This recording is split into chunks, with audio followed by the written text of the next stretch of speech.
Hello दोस्तों, कैसे हो आप लोग। उम्मीद करती हूँ आप सब लोग एकदम स्वस्थ और मस्त होंगे। काश मैं भी होती पर ठीक है। आज बहुत दिनों बाद मैंने कैमरा उठाया, बहुत दिनों बाद मैं वीडियो लेके आई हूँ आप सबके लिए। तो उम्मीद करती हूँ कि आप सबको ये वीडियो पसंद आएगी, और अगर आप लोगों को वीडियो पसंद आ जाए तो प्लीज़ आप सब लोग चैनल को ज़्यादा से ज़्यादा लाइक, शेयर और सब्सक्राइब करना बिल्कुल मत भूला कीजिए। तो वीडियो आप लोग देख लेते हैं पर चैनल को लाइक सब्सक्राइब करना भूल जाते हैं, कमेंट करना भूल जाते हैं। प्लीज़ जब आप वीडियो देखते हैं तो वीडियो देखने के बाद चैनल को लाइक, सब्सक्राइब और कमेंट भी कर दिया कीजिए, क्योंकि आप लोगों का कमेंट से मुझे पता चलता है कि वीडियो आप लोगों को पसंद आई या नहीं आई। तो प्लीज़ आप लोग कमेंट कर दिया कीजिए, अच्छा लगेगा। और वैसे मेरी हालत देख के तो लग नहीं रहा होगा आप लोगों को कि मैं बोलने की कंडीशन में हूँ, बट बहुत दिन हो गया, लगभग 20-22 दिन हो गया मैंने कंटिन्यू कोई वीडियो नहीं डाला। मैंने लास्ट वीडियो डाली थी शायद 3 नवंबर को डाली थी, शायद दिवाली से पहले या दिवाली के आसपास मैंने वीडियो डाली थी। दिवाली के दिन डाली थी या एक दिन पहले डाली थी मैंने, दिवाली से एक दिन पहले वीडियो डाली थी। तब से मैंने कोई वीडियो नहीं डाली थी, क्योंकि उस टाइम मैंने आपको बताया था कि मेरी चाची सास की डेथ हो गई थी। तो 15-16 दिन तक, 16 दिन तक मेकअप नहीं करना होता है, जैसे लिपस्टिक, काजल, बिंदी, सिंदूर कुछ भी नहीं लगा सकते। तो ऐसे एकदम आउट फेस के साथ वीडियो रिकॉर्ड करना मुझे भी अच्छा नहीं लगता, मुझे फेस ही अच्छा नहीं लगता, तो मैं वीडियो कहाँ से रिकॉर्ड करूँगी। तो मैंने नहीं किया। खैर मेरी चाची का काम तो हो गया, उनका 18 तारीख का हो गया था, लेकिन मेरी तबीयत इतनी ठीक नहीं थी कि मैं कैमरा उठाऊं या कोई वीडियो रिकॉर्ड करूं। फिलहाल आज भी मेरी तबीयत ठीक नहीं है, इतनी हिम्मत नहीं है कि मैं कैमरा पकड़ सकूं। कैमरा मैंने दीपक के हाथ में पकड़ाया है, कैमरा फिलहाल दीपक लेके खड़ा है, वो बैक कैमरे से मुझे रिकॉर्ड कर रहा है। फ्रंट कैमरे से अगर मैं पकड़ूंगी तो ही मैं खुद को रिकॉर्ड कर पाती हूँ, तो नहीं कर पा रही थी मैं। और अभी खड़ी हूँ तो मेरे पैर काँप रहे हैं, सच्ची माटी का माधव बन चुकी हूँ, कोई काम का नहीं है। सच में मुझे खुद पे इतना गुस्सा आता है कि मतलब तुम किसी काम की नहीं हो, कुछ नहीं हो रहा है। आजकल थोड़ा सा भी काम करके थकान हो जाता है, और काफ़ी दिनों से मैं ये बात आप लोगों से कह रही हूँ कि मतलब मेरी तबीयत ठीक नहीं रहती है, तबीयत ठीक नहीं रहती है, लेकिन इतना ज़्यादा ख़राब हो जाएगा ये मुझे पता नहीं था। और मतलब मुझे उम्मीद तो थी कि मुझे शायद टाइफाइड हो सकता है, क्योंकि टाइफाइड मेरे पहले भी रिपोर्ट में टाइफाइड आया था जब मेरी इस छोटी वाली चाची सास की डेथ हुई थी, जब मैं ससुराल गई थी।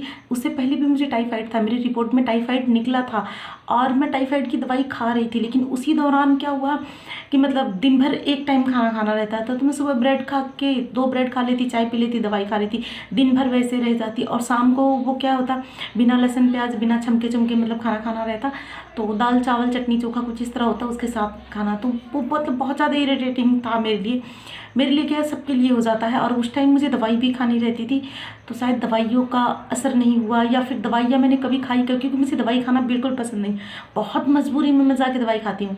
तो शायद मैंने दवाइयाँ कुछ खाई, कुछ नहीं खाई, कुछ मैंने फेंक दी दवाई, इधर उधर कर दी दवाई, क्योंकि मुझे दवाई खानी अच्छी नहीं लगती। तो वो टाइफाइड एक बार के लिए दब गया, एक बार के लिए मुझे लगा कि मैं ठीक हो गई, तो ठीक था। लेकिन फिर 1 महीने बाद से ही मुझे फिर से वही प्रॉब्लम होने लगी सेम। फिलहाल 15 दिन से कंटिन्यू मुझे बुखार चढ़ रहा था डेली, कभी मतलब दिन में बुखार चढ़ जाता, काम कुम करती, थकान होता और मुझे बुखार चढ़ जाती, तो मैं दवाई ले लेती, सो जाती, आराम आता, मैं दिन भर रात भर अच्छे से अपना काम धंधा कर लेती, जो भी होता कर लेती, और अगले दिन फिर ये सेम कहानी होती। तो 24 घंटे में एक बार दवाई खाती, फिर कभी दोनों टाइम 2 बार खाने लगी। ऐसा करते करते 13-14 तारीख को तो मेरी बहुत ज़्यादा हालत ख़राब थी। मैं 13-14 तारीख को 1-2-3 नहीं 4-4 2 मेरे घर में रजाई है भारी भरकम, और एक डबल बेड का कंबल है, एक सिंगल बेड का कंबल है, चारों ओढ़ के मैं सोई थी। उसके बावजूद मुझे ठंड लग रहा था, और मैंने सॉक्स पहना था, साल ओढ़ा था, स्वेटर भी पहन रखी थी। उस दिन मैंने फर्स्ट टाइम स्वेटर निकाला था, उससे पहले मैंने स्वेटर वगैरह नहीं निकाला था अभी तक, क्योंकि अभी इतनी ज़्यादा सर्दी पड़ने नहीं लगी है, तो ज़रूरत भी नहीं थी मुझे। लेकिन उस दिन इतनी ठंड लग रही थी कि मुझे निकालनी पड़ी, और मैंने सब कुछ पहना, उसके बावजूद मुझे ठंड लग रही थी, एकदम काँप रही थी मैं ठंड के मारे। और इनका फ़ोन आया तो मैंने इनसे कहा कि मतलब मुझे बहुत ज़्यादा ठंड लग रही है और मुझे तबीयत ठीक नहीं लग रही। इन्होंने कहा तुम एक काम करो, अनमोल को अपने पास थोड़ी देर के लिए सुला लो, तो थोड़ा मतलब बिस्तर गर्म हो जाएगा तो तुमको रिलीफ मिलेगा। मैंने अनमोल से कहा अनमोल आप मेरे पास थोड़ी देर लेट जाओ, तो शायद थोड़ा गर्म हो जाए, मेरे हाथ पैर गर्म ही नहीं हो रहे, एकदम ठंडे हुए। तो अनमोल 5 मिनट के लिए आए, बोला मम्मी मेरे बस की बात नहीं आपके साथ सो पाना, आप इतनी ज़्यादा गर्म हो, इतनी तेज तेज सांस ले रही हो, मैं नहीं सो सकता। वो उठ के तुरंत निकल दिया, 5 मिनट में ही निकल दिया, क्योंकि फीवर की वजह से बहुत ज़्यादा शरीर गर्म था, तो वो नहीं रुका, उसमें वो निकल गया। बट दीपक उठा, दीपक ने उठ के मुझे पानी गर्म करके दी, दवाई दी, खाने के बाद मुझे थोड़ी देर बाद आराम मिला। पर वो सेम कहानी रहती, जितनी देर दवाई का असर रहता उतनी देर ठीक रहती, बाद में फिर सेम कहानी हो जाती कि मतलब ठंड लगने लगता और मैं कांपने लगती और एकदम रीढ़ की हड्डी से दर्द शुरू होता और पूरी बॉडी पेन करने लगती, इंच इंच एकदम एक एक इंच दुखते, ये सारे एक एक जोड़ दुखते कि मतलब कितना ज़्यादा दर्द होता था। मैं समझ नहीं पाती थी कि इतना दर्द, इतना ठंड, इतनी सब कुछ कैसे हो सकता है सब। फिर भी मैंने 2-3 दिन ऐसे इग्नोर कर दिया, जैसे तैसे करके मैंने 15 तारीख निकाल दी। 15 तारीख को ये मुझे लेके हॉस्पिटल गए, जब जाके टेस्ट हुआ तो मेरी रिपोर्ट जो आई वो बहुत डेंजर थी। मेरे टाइफाइड निकला, डेंगू बुखार निकला और मेरी प्लेटलेट्स जो थी वो बहुत कम थी, यानी 29,000 प्लेटलेट्स थी। जो 1 लाख होनी चाहिए थी वो सिर्फ 29,000 बची थी। तो ये बहुत ज़्यादा डेंजर था, अच्छा नहीं था।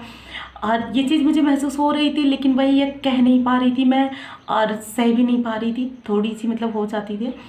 तो जब मैं वहाँ गई, मेरी रिपोर्ट देख के फिर ये भी मुझ पर बहुत गुस्सा हुए, खूब खरी खोटी इन्होंने भी मुझसे सुनाई ये, लेकिन मैंने कुछ कहा नहीं, क्योंकि देखिए खरी खोटी सुनाने का इनका कोई हिसाब नहीं बनता था कि मुझे कुछ सुनाए, क्योंकि ये मैंने जानबूझ के तबीयत खराब नहीं की और मैं इतने दिन से बीमार थी, ये चीज़ उन्हें भी दिख रही थी, तो उन्हें भी तो केयर करना चाहिए था।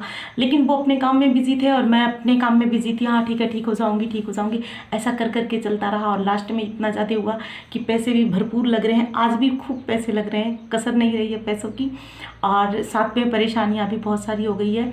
तो 15 तारीख को जब रिपोर्ट आई तो तुरंत मुझे एडमिट के लिए डॉक्टर ने बोल दिया था, पर मैं एडमिट नहीं हो सकती क्योंकि मेरे छोटे बच्चे हैं और मैं बच्चों को अकेले यहाँ छोड़ के वहाँ एडमिट नहीं हो सकती थी। तो मतलब उन लोगों ने मुझे बोतल, इंजेक्शन, दवाइयाँ बहुत कुछ दिया, यानी पूरा घर हॉस्पिटल बन गया और बच्चे नर्स वगैरह के सेवा करने लगे। तो बहुत ज़्यादा डिफ़िकल्ट था। 20 तारीख तक लगातार मुझे डेली 3 बोतल चढ़ते रहे और अभी 20 तारीख को मैं दोबारा हॉस्पिटल गई थी। 3-4 दिन बाद डॉक्टर ने दोबारा बुलाया था, दोबारा टेस्ट हुआ। दोबारा टेस्ट में सिर्फ 10,000 प्लेट बढ़े हैं, अभी 39,000 प्लेट हैं, जबकि 1 लाख प्लेट करना है। तो फिर से डॉक्टर ने सेम कहानी की कि आप एडमिट हो जाओ, यहाँ रहोगी तो आपकी ज़्यादा केयर होगी, ज़्यादा सुई दवाई होगी, आपका प्लेटलेट बढ़ जाएगा, घर पे आप नहीं बढ़ा पाओगी। तो मैंने कहा नहीं, मैं यहाँ तो नहीं रुक सकती, मैं घर पे ही रह के अपना ख्याल रख लूँगी, तो दे दीजिए। और कुछ तो मेरी हालत भी नहीं थी। मैं आपको हाथ दिखा दे, देखिए मेरा पूरा हाथ, ये देखिए यहाँ से आपको दिख रहा होगा कैमरे में, ये सब एकदम पूरा नीला हो चुका है। यहाँ बोतल लगा हुआ था, ये हाथ भी नीला है, इस हाथ में भी बोतल और नलकी वगैरह ब्लड वगैरह टेस्ट किया था, ये भी पूरा एकदम नीला पड़ चुका है। पूरा जगह जगह जहाँ भी मतलब इंजेक्शन वगैरह लगाते हैं या ज़्यादा टाइट पकड़ लेते हैं, एकदम नीला हो जाता है। तो इस वजह से मैं और बोतल तो नहीं चढ़वा पाई। मैं घर आ गई थी दवाई लेकर और अभी दवाई चल रही है, यानी सोमवार को, कल फिर मुझे वापस जाना है, संडे, कल सोमवार को मुझे फिर से जाना है, फिर से टेस्ट होगा, फिर से जाके पता चलेगा कि मेरी प्लेटलेट्स कितनी बढ़ी है। अगर मेरी प्लेटलेट बढ़ी होगी तो अच्छी बात है, वरना मुझे इस बार तो बोतल चढ़वानी पड़ेगी। और मैं बोतल से बहुत ज़्यादा परेशान हो गई थी। उस दिन डॉक्टर ने मेरे सीधे हाथ में बोतल लगा दी, भिगो लगा दिया और इसी में बोतल लगवानी थी मुझे, और मुझे आदत है बस ऐसे करके सोने की। तो मुझे इतनी ज़्यादा दिक्कत हो रही थी क्योंकि मुझे ये हाथ ऐसे करके रखना था, तो दिक्कत हो रही थी मुझे। और मैं किस तरह भी सो नहीं पा रही थी। दिन तो जैसे तैसे मैंने बिताया, दाहिने हाथ में लग गया, यानी इसी हाथ से मैं खाना खाती हूँ, पानी पीती, कुछ भी करना होता है तो मेरा यही हाथ उठता है। तो मुझे वो प्रॉब्लम तो हो रही थी, लेकिन फिर भी इन्होंने मेरे हाथ में अच्छे से मतलब हैंकी बांध दिया और उसके बाद बोले अब तुम सो जाओ, क्योंकि वो भिगो जगह जगह उलझ रहा था, कभी किसी कपड़े में, कभी बाल में, कभी ईयरिंग्स में, पता नहीं कहाँ कहाँ वो उलझ रहा था। तो उस पर मतलब कपड़ा बांध दिया। तो रात को जिस जैसे मुझे नींद आ गई, पर ये बहुत ज़्यादा तकलीफ दे रहा था। लेकिन 5 दिन रखने के बाद ये भिगो तो हटा दिया, क्योंकि मैंने बोतल और चढ़वाने से मना कर दिया है, तो इसलिए हटा तो दिया है। लेकिन अगर मेरी प्लेट्स दोबारा पूरी नहीं हुई तो फिर से बोतल चढ़ेगा। बहुत ज़्यादा डिफ़िकल्ट पल है, सच में हम लोग बहुत ज़्यादा परेशान हैं। प्लीज़ आप सब लोग भगवान से प्रे करिएगा कि मैं जल्दी से जल्दी ठीक हो जाऊं, अपने लिए ना सही, अपने बच्चों के लिए, अपने हस्बैंड के लिए, अपनी फैमिली के लिए, जो मुझे देखकर खुश होती है, जो मेरे लिए जीती है, जो मेरे लिए जीते हैं। जिस दिन ये मुझे हॉस्पिटल लेके गए थे उस दिन मेरी इतनी ज़्यादा तबीयत ख़राब थी कि ये मेरे साथ मेरे सामने खड़े थे, मेरा हाथ पकड़ के खड़े थे और मुझे इनका चेहरा धुंधला धुंधला दिख रहा था, मुझे इनका चेहरा नहीं दिख रहा था। कमरे में मतलब जाते ही हालत देख के डॉक्टर ने मुझे एडमिट के लिए तो बोल दिया, तो कमरा और बेड तो तुरंत मिल ही गया था हम लोगों को। तो कमरे में तुरंत मुझे जो लाइट लगी हुई थी, मुझे वो लाइट नहीं दिख रही थी, धुंधली धुंधली सी दिख रही थी और मेरी आंखें अपने आप ढकी जा रही थी और मैं डर के मारे आंखें नहीं बंद कर रही थी कि अगर बंद कर लूँगी तो कहीं खुली नहीं तो तू क्या करेगी। अभी मैं मरना नहीं चाहती, अभी मैं जीना चाहती हूँ अपने बच्चों के लिए, कम से कम इतनी जीना चाहती हूँ कि मैं अपने बच्चों की शादी कर दूँ। प्लीज़ गॉड इतना तो कर दे, और तो कुछ दिया नहीं, कम से कम इतना तो दे दे, है ना। इतना तो हक बनता है ना मेरा। तो प्लीज़ आप सब लोग भगवान से मेरे लिए प्रे करिएगा कि मैं जल्दी से ठीक हो जाऊँ और आगे की मेरी रिपोर्ट अच्छी आए और मैं आपके साथ अच्छी सी हंसती खेलती ढेर सारी वीडियो फिर से शेयर कर पाऊँ। और अपना साथ सपोर्ट बनाने के लिए आप सबको धन्यवाद। आपने बहुत साथ दिया है, बहुत सपोर्ट किया है। मैं मतलब रेगुलर नहीं काम कर पाती हूँ, अक्सर मेरे साथ ऐसा होता है, और अभी भी तबीयत ठीक नहीं है तो मैं रेगुलर वीडियो नहीं डाल पाऊँगी, लेकिन फिर भी मैं कोशिश ज़रूर करूँगी। तो उम्मीद है आप सबको ये वीडियो पसंद आई होगी। अगर आप लोगों को मेरी ये वीडियो थोड़ी सी भी पसंद आ जाए तो प्लीज़ आप सब लोग चैनल को लाइक शेयर सब्सक्राइब ज़रूर कर दीजिएगा, और वीडियो कैसी लगी वो आप मुझे कमेंट करके बताइएगा।